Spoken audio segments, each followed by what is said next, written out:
নবীকে বলছে আল্লাহ বন্ধু আপনার উম্মতের প্রত্যেকের আমলনামা আমি আপনার হাতে দেখাবো, আপনার হাতে আপনার সামনে পেশ করব, আপনি দেখে কথা বলবেন আমার কাছে, সুপারিশ আপনি কইরেন মানা নাই, কিন্তু আপনি দেখে করবেন।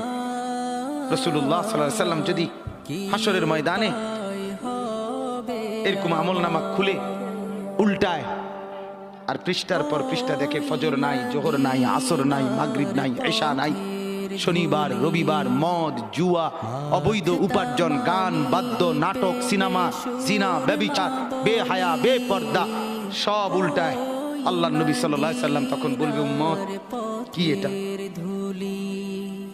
উম্মত আমার 23 বছরের এত চোখের পানির কথা একবারও মনে হয় নাই, কি আনছো এটা আমারে? উম্মত তুমি জানো না আমি যে তায়েফের পাথরের আঘাতে পুরা পিঠ চালনির মতো জাজরা বানায় ফেলছে আমার? শোনো নাই তুমি?